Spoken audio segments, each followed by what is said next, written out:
Hi, I'm Angela, and welcome to the new year of exploring what is love. And this year actually heralds a time where we can explore some of these topics around the meaning of love. Why are we in the pursuit of it? And if this video is to help you with some ideas on how to explore your relationship to the divine. If you don't identify with that word divine, you might have another sense of life and creation and the universe. So I've claimed that this video is about the spectrum of love from the self to God and the nature of reality. And this series on what is love is exploring some ideas from Erich Fromm's work from the 1940s and 50s called World Perspectives. And he wrote a book called The Art of Loving. And he had 5 categories he explored in the book. I'm going to look at some other ones, but we're looking today at divine love, which Erich calls love of God. And he, in that book, does a really good job of looking at how the love of God is explored through different cultures. He's a sociologist, and he's got a lot of understanding of the history, anthropological history of different cultures, and he does a pretty good job. And I'm just going to look at how he describes love of God. He says the basis for our need to love lies in the experience of separateness and the resulting need to overcome the anxiety of separateness by the experience of union. So he says that love of God, as it's expressed through most cultures over time, is considered what's the most desirable good for a person. So the understanding of the concept of God, therefore, must start with an analysis of the character structure of the person who worships God. So what he's saying there is that how the person understands themselves and their character defines their definition of God. He goes on to explain how cultures over time have put a motherly quality on God or a fatherly quality on God, depending on the culture. So God can be a more punishing, father-like, conditional God, or a more unconditional, mother-like, all-embracing, nature-encompassing type of God. So across all cultures, there's these dual aspects of the male and the female aspect, or the feminine and the masculine aspect of the divine. However, he goes on to say, Erich, that the difference of the love of God versus human love is somewhere along the line with your love of God. You have to acknowledge you don't know anything about the reality of God. You've got this longing for the truth, but you can't actually get a finite answer. And this is the mystical aspect of any experience with God. Many people today are cynical about God. Our modern Western culture has got an issue about religions using God in politics, separating out God from a lot of things, and even just saying that God isn't really important. So that's a very typical sign that even the pursuit of exploring something all-encompassing that is something we're connected to that's outside this physical world is not really appreciated by our modern culture. Yet, ironically, if you look at history, it was the foundation of all cultures.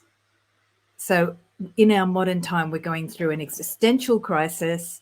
Some people would say that happened with the first existentialists around the 1900s, but it's a real thing now. People don't even like it when you say the word God or divine.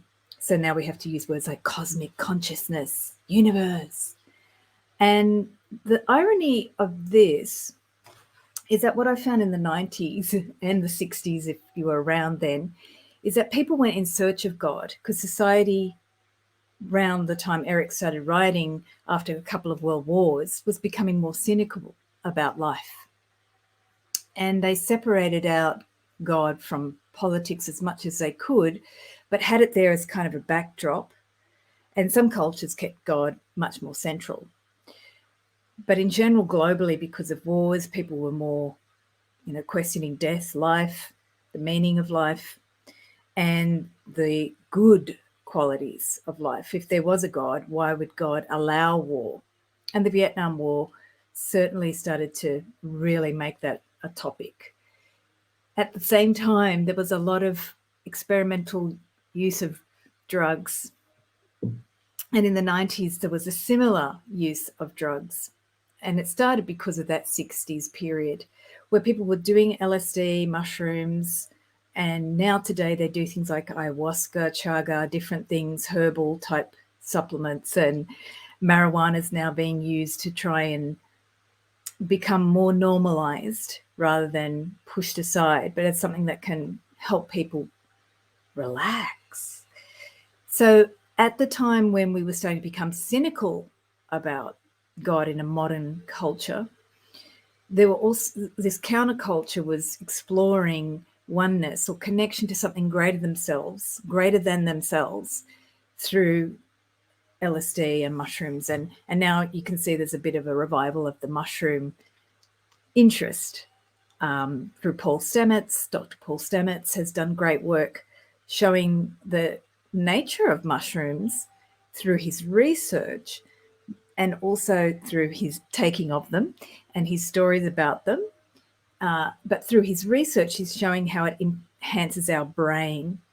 So now in the post-neuroscience era, we're interested in how psychedelics can help our brains because we're not yet convinced that God is good enough.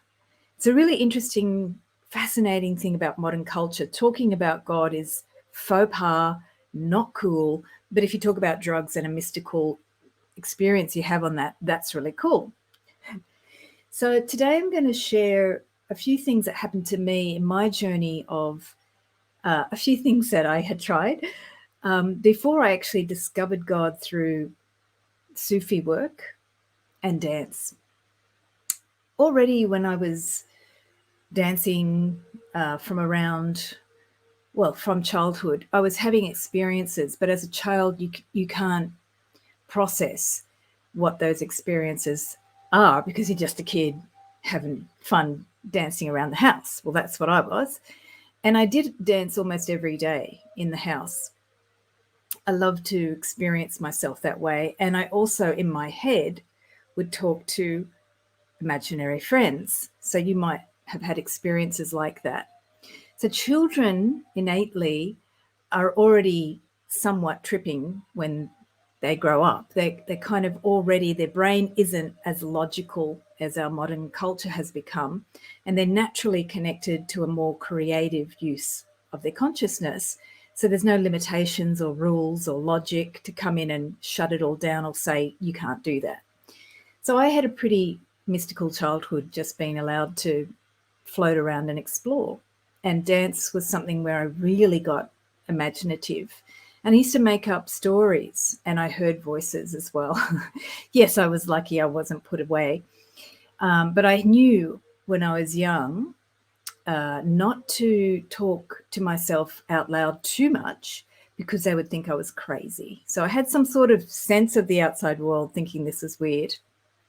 And then as I started to get older, my siblings had some weird books, very important books that I didn't understand, but they put the names of Rudolf Steiner into my universe, things like Past Lives, also really just great novels that got me to contemplate the nature of reality and the nature of mankind or humankind, war, even classics like Catch-22, which is such an awful, funny book, but it really looks at the futility of war and the desperateness of humankind's need for love, to find something in very desperate places.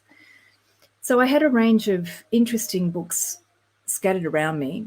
And I also, when I was in my 20s, fell across the Theosophical Society.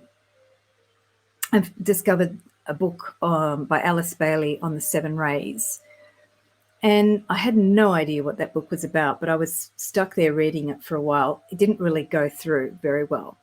Much later on, I just met Helen Barton, who put that into a lot more sense. And she's actually the best teacher on the rays if you're interested in exploring the 7 rays.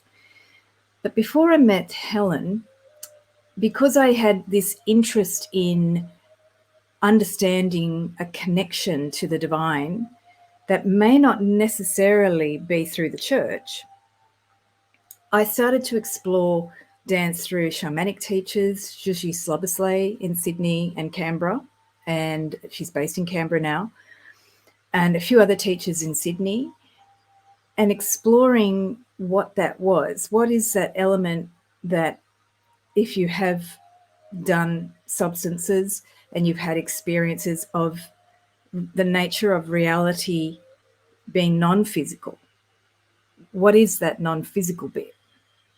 Because the reason why people took all of these alternative substances was to get out of their body and to experience something other. It was a search for God in the modern world. Ancient cultures have been doing it for thousands of years, but in our modern culture, we had a disconnect and we were looking in the 60s. So then I started to, with Sushi Soboslay, I started to understand that I didn't need to take anything to experience my body as non-physical. And it really started to open up more and more doors about the nature of the physical world itself. And then finally, a few years later, I had my first Sufi movement class. And in the Sufi movement class, I thought it was a yoga class, so I had no idea what it was. And I'm moving and I'm feeling this space, my hands in the space, and this sense of the air quality between my hands. It was almost like my arms were elevated for, I don't know, timelessness, sense of time. The whole class is an hour and a half, so maybe 30, 40 minutes. My arms are in the air. I'm not holding them up because there was this other feeling that I was experiencing that was holding up the arms. It was the first time I'd done a class, and I'd done a few dance classes by then, and I danced a fair bit. It was the first time in my life I'd experienced the body being elevated without actually me trying or effort. And the teacher was Tamsin Murray. I found Tamsin in Byron Bay, and she invited me to meet her Sufi master in New Mexico. And that's what brought me to the US. But the reason I went to the US was because in that experience of feeling something beyond me, non-physical, there was a deep love I'd never really had a language for before. I'd always thought that God was there. I wasn't a denier, and I'd gone to church and I believed in stuff. But when you have an experience, it's different.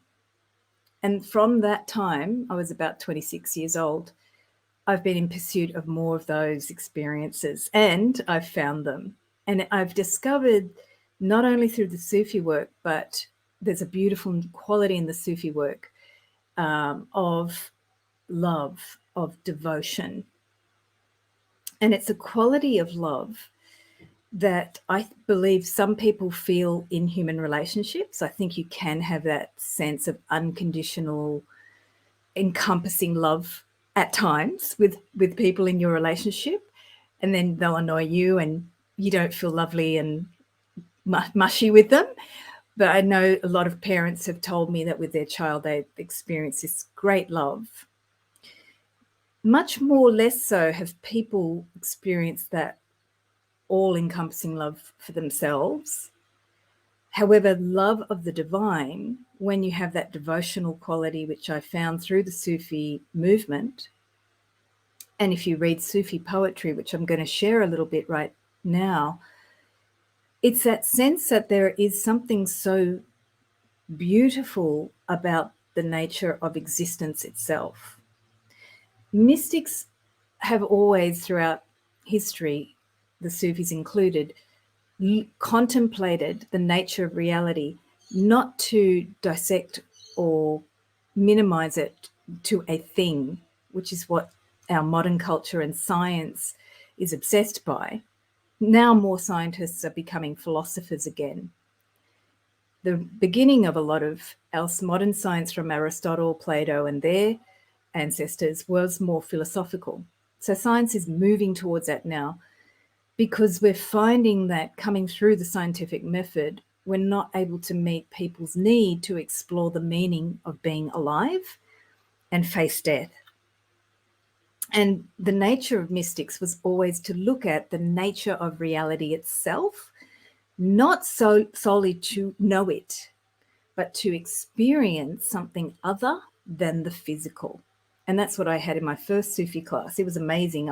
The first time I met Tamsin in Byron, I was doing the class and thinking, this is the weirdest yoga I've ever tried. And for the first time, my mind started to just not be quiet, because it was pretty busy back then, but it started to just go with this movement. And the movement took me somewhere. And by the end of the class, I was dancing and moving, and I wasn't doing it. The music, the feeling, and the spirit was moving me. And I've done trance dance, I've done shamanic dance, I've done a lot of dance. This Sufi movement was spirit. And then later, when I went to New Mexico and I met Adnan Sarhan, I stayed there for a few months, and fairly quickly I had an experience, which many people who worked with Adnan would have had, where we were moving and then suddenly tears were coming. I was being cried. I wasn't crying. Tears were coming through me. It's an experience of love, of this all-encompassing life that embraces us, that actually starts to be felt when you read Sufi poetry and you feel the devotion and the experience of the Sufi movement, of the chants, of the whirling, if you do the whirling dervish. And it's essentially just a beautiful way to experience life, the beauty of life. And many of the mystics have looked at that, not to understand it, to experience it, because it is something that can't be named. You know, a lot of the ancient religions say you can't say the name of God, because you can't actually capture God in language. You can use sounds and chants and things like repetitive mantra can actually invoke a quality of the divine, but to actually name the divine is too limiting for the energy itself. And dance for me has always been a place where you could explore many, many aspects of the divine. It was not limited. So dance is very diverse and multiple cultural, as we say down under. Multiple cultural. So I wanted to share a poem about from Rumi, a piece. It's called The Story of the Reed, and there's a longer version of it. I'll put a link in the description if you want to have a look at it. And he says, since I was cut from the reed bed, I've made this crying sound. Anyone apart from someone he loves understands what I say. Anyone pulled from a source longs to go back.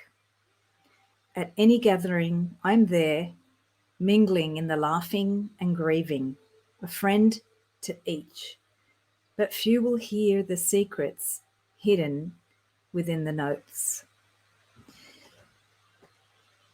So it's a beautiful expression of how ourself, once we come into the physical, we're separated from the divine. Or if you're two lovers and you have a beautiful love experience, the two lovers are separated. And we're constantly longing, and we're also constantly in fear of losing that love, And when we do, we experience the grief around it. And also when we're together, we experience the joy. And the joy and the grief are two sides of the nature of existence, which is we live and we die. So it's a beautiful sense of that love of the divine is also understanding the cycle of life and death and the spectrum of self separated from source, from this great existence of life. So the reason why is this reed cut from the reed bed? Why are we separated into self to then constantly long to be one? And the reason is what we're starting to see in the world now is that people are finding their own personal definition of God. This is one of the most important graduations that we could have had in the evolution of consciousness, because we're no longer needing outside people or institutions or gurus to tell us what that God is. When I went to Sufi movement classes and I was crying, or I was being cried, the love was being moved through me, I didn't need anybody to tell me what God is, because I was experiencing an aspect, a quality of the divine that can't be named, can only be experienced. And each class, I could tap into some other aspect, or I could review and connect to that feeling again, maybe from a different flavor of it. So this time we're experiencing love of life and experiencing death through this pandemic situation, to understand what it is that you want to experience in this life. Is it just about stuff? Is it about doing something with the stuff? One of the other pieces I found incredible with Sufi movement and with dance is that I never had to feel like I had to sacrifice anything. I was constantly in the dance, just exploring, being who I was in that moment. Next day, I might be some other experience.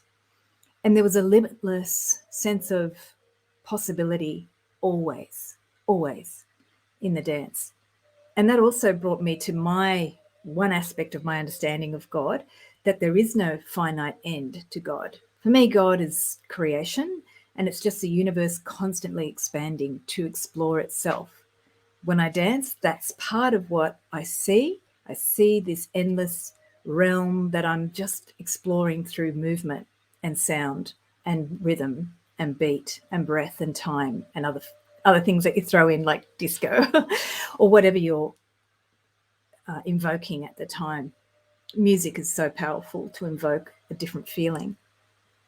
So the divine that we're exploring today as a culture, you're going to see a lot of people being more fundamental in some of their religious beliefs. That's important, because we're all now starting to do this incredible spectrum of understanding the self and our relationship to God and what part we connect to. When I was dancing, one day I'd be having an experience. I didn't expect to have that same experience the next day. I constantly thought, wow, that was incredible. I might write about it in my journal. I might not. I might just go down the river for a walk and just contemplate on the experience. I might talk to someone about it. But I never expected the next day to be the same. In a similar fashion, what we're doing with our different relationships to the divine, or our different definitions and understanding and connections to the divine, including people who take recreational and substances and things that are looking for some altered state, we're all looking for some connection to this life force. Some of us are more focused in it being a conscious connection to the divine. Others of us are more dispersed and not so much looking for that. We're maybe looking to escape suffering, but we're all looking. And this is the key with what we're going to do with the coming years, post-pandemic and post all of the societal changes. Are we going to condemn someone because they've got a certain view of reality?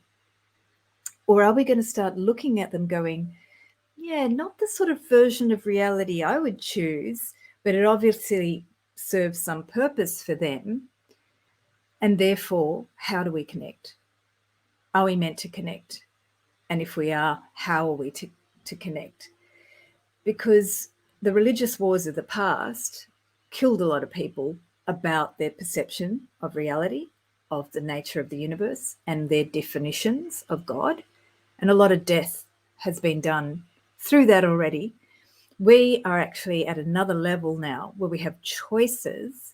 We can still condemn people without going to war. But I think a lot of people are aware that worldviews and perceptions, there's a lot of people at war on the internet universe about those perceptions of the nature of the world at the moment.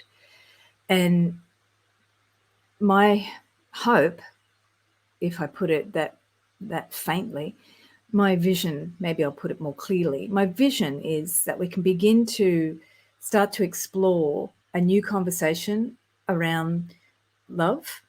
What is the love of all life that embraces all, not just humanity, but all life on Earth, maybe life in other parts of the galaxy as well?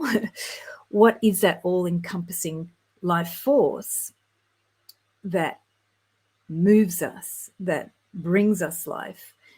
And if I see it differently to someone else, if I can just allow it to exist, I might engage with it, with a conversation. I might dance with it. I might play with it. But I don't have to see it as something as a threat, because really we're at this stage of exploring the nature of existence, the reason why we're here, the purpose of death. If we're going to die, what's the purpose of living? And if we had more conversations about people's personal relationship to these questions, there would be a lot more sharing, because everybody's got to face death and it's not pleasant. And conversations about belief systems, when they become politicized or making people right or wrong, really miss this opportunity to actually help people face their own fears about being separated, about being isolated, about perhaps dying and not really having a meaningful life, or dying in a way where they feel like they haven't really lived. So there are some of my ideas about the nature of reality and our love of God or divine love, and how it can actually help us as we go forward. I've got more things to share about some of the things I've touched on today, such as the Sufi movement, and also the nature of reality, which I'll look at bringing up in some future months on the What is Love series. Next month, I'll be looking at love of the body. And I'm going to touch on some of the ideas in my book, The Body of Love. And in that, I look at this idea about the nature of reality, one idea, one quality, which is that love is a process. It was something that I was shown through dance, that when I was dancing, there was no end. There was always the next day, or from one movement, something else could happen. Or I could go to stillness and then another movement would arise. And in a similar fashion, that can happen through meditation, seated meditation as well. You can be there, have an experience, and then there's another experience. So I started to experience that love is not static. It's not something that can be finite. And in alignment with my perception that the universe is constantly expanding, I saw love is a process of that. We are exploring that. All of the people on earth, how many people are being born? Each person is another aspect of creation being born and experiencing reality. And that itself is sacred. So I wanted to look at how that can change. Love is a process, which is one of the teachings from my book, how that can change our relationship to the body. Because our body these days is very much separated into what it looks like, how skinny it is, whether it looks X, Y, and Z, and we don't really actually appreciate the body from more of an experiential way of appreciating and loving the body. So that's what I'll finish on for today. If you have any comments, this will be streaming on Facebook and YouTube. So please leave me a comment. Any topics about love that you might like to explore, please let me know. And I wish you all the best for your expansion into this new year and exploring love in a way that makes sense and uplifts you.